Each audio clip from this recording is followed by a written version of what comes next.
Bonjour à tous, nous poursuivons avec la 4e Mishnah du 3e Pérek. Nous avons vu jusque-là le principe d'un tnaï, d'une condition, c'est-à-dire un homme peut donner des kiddushin et il dit à condition que je te donne 212, à condition que je suis Kohen, que je suis Lévi. Nous voyons donc que si la condition n'a pas été réalisée, les kiddushin ne se font pas. Eh bien, Rabbi Meir nous enseigne que lorsque tu veux faire un tnaï, tu veux mettre une condition, ça doit se faire sous une certaine forme, comme nous allons le voir. Parce que dans la Torah, la condition que nous avons vue, c'est Tnaï bene Gad ou bene Reuven. Comme nous le savons, la tribu de Gad, la tribu de Reuven, n'a pas voulu recevoir d'héritage en terre d'Israël. Elle a voulu recevoir son héritage de la terre, mais vers la Yarden, de l'autre côté du Yarden, c'est-à-dire du côté est du Yarden. Donc avant de rentrer en Eretz Israël. Et il y a eu une condition, c'est que d'abord Bnei Gad ou Bnei Reuven devaient partir en guerre avec leurs frères en terre d'Israël, et seulement une fois que les Bnei Israël vont conquérir la terre, la partager, c'est là qu'ils vont retourner et recevoir leur héritage. Et dans la Torah, c'est marqué que c'est donc sous cette condition. Comme nous allons le voir tout de suite dans les psukim, sous cette condition, ils recevront leur terre seulement s'ils vont partir en guerre avec le frère. Sinon, eh bien, ils ne recevront pas la terre mais vers la Yarden. De l'autre côté, ils recevront une part à l'intérieur d'Eretz Israël comme les autres tribus. Et donc, ce que nous apprenons du Pasuk, nous apprenons plusieurs choses. Nous apprenons que il faut d'abord que il y ait le tnaï avant l'action, c'est-à-dire ce n'est pas marqué on leur donnera la terre de Yarden si ils vont partir en guerre, c'est marqué s'ils partent en guerre avec leurs frères, alors on leur donnera. Donc la condition vient avant le maasé, avant l'action. Donc comme quelqu'un qui va dire si j'ai 212, tu es Mekudeshet. Sinon, si on avait dit tu es Mekudeshet, si je vais te donner 112, donc là c'est le maasé avant le tnaï. Dans ce cas-là, ça ne marche pas parce que le tnaï ne vient pas annuler l'action, le maasé.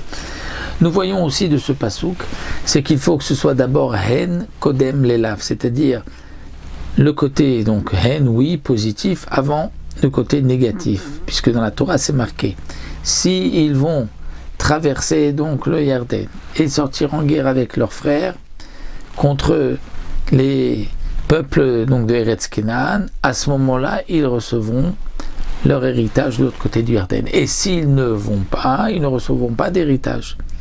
Ils hériteront avec les Bnei Israël. Donc on voit qu'il y a eu d'abord l'affirmation, s'ils vont, ils recevront, et ensuite s'ils ne vont pas, et donc ils ne recevront pas.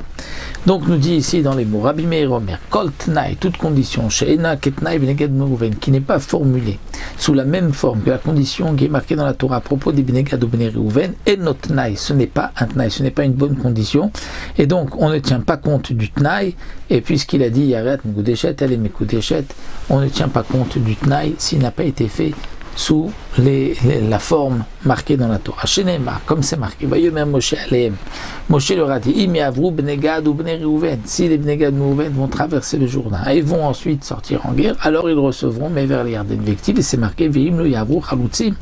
Et s'ils ne vont pas aller donc de l'autre côté, ils ne vont pas partir en guerre, à ce moment-là, ils recevront en même temps que donc les autres tribus. Donc nous voyons ici le Tnaï, comme nous l'avons dit, le Barthénoura nous dit, donc d'abord le Tnaï Kodem Lema, c'est la condition avant l'action, et ensuite le Hen Kodem Lelav.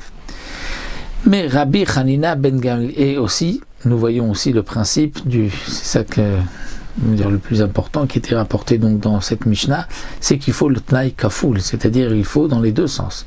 Il faut dire, donc si vous allez sortir en guerre, vous allez recevoir, si vous ne sortez pas en guerre, vous ne savez pas. Donc il faut qu'il y ait le Tnaï Kafoul dans les deux sens, aller-retour. Donc si je te donne 212, tu seras Mekudeshet, si je ne te donne pas, tu ne seras pas Mekudeshet. Rabbi Hanina ben Gamliel Omer, Tzarich haya davar le omro. Rabbi Han Gamliel dit non. Il dit pourquoi il faut qu'il y ait un Tnaï Kafoul. Pourquoi dans la Torah, il y a eu les deux, c'est-à-dire dans les deux sens, si vous allez partir en guerre et si vous ne partez pas. En vérité, dans n'importe quel Tnaï, dit Reb Hanina ben Gamliel, nous n'avons pas besoin d'aller dans les deux sens. C'est uniquement là-bas. Pourquoi ? Là-bas, il fallait dire, et si vous ne partez pas en guerre, alors vous hériterez en Eretz Israël. Pourquoi ? Si la deuxième partie de la condition n'était pas marquée, on aurait pu penser que les Bnei Gad ben Reuven, même en Eretz Israël, n'auraient pas reçu d'héritage. C'est-à-dire, on aurait pu dire, attention, vous voulez votre héritage de l'autre côté du Yarden, du côté Est. Très bien, si vous allez partir en guerre, alors vous recevrez. Mais si vous ne partez pas en guerre, alors vous ne recevrez rien. C'est pour cela que la Torah a eu besoin de dire non. Si vous partez en guerre, alors vous recevrez. Si vous ne partez pas en guerre, vous recevrez avec vos frères. Mais ils auront quand même un héritage. Donc, après, Hanina ben Gamliel nous dit, on ne peut pas apporter une preuve du passou qu'il faut un Tnaï Kafoul, c'est dans les deux sens. Parce que peut-être que le Tnaï Kafoul marqué dans la Torah, c'est parce qu'on aurait pu croire sinon qu'ils ne recevront rien du tout. Mais Rabbi Hanina ben Gamliel est d'accord qu'il faut quand même le hen avant le lav, c'est l'affirmation avant la négation. Le Barthénora nous dit que pour la halacha, s'il a dit almenat à condition qu'il a formulé almenat, là, il n'est pas nécessaire qu'il y ait un Tnaï Kafoul des deux côtés.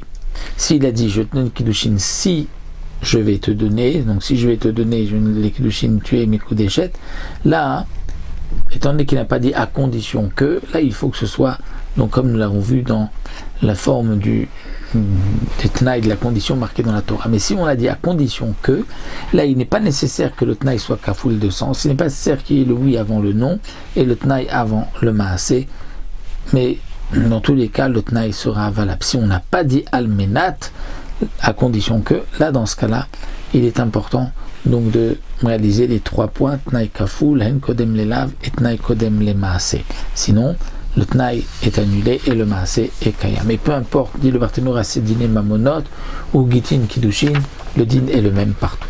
Voici donc pour cette Mishnah très importante du fameux Tnaï Kafoul de Bnei Gad ou Bnei Reuven.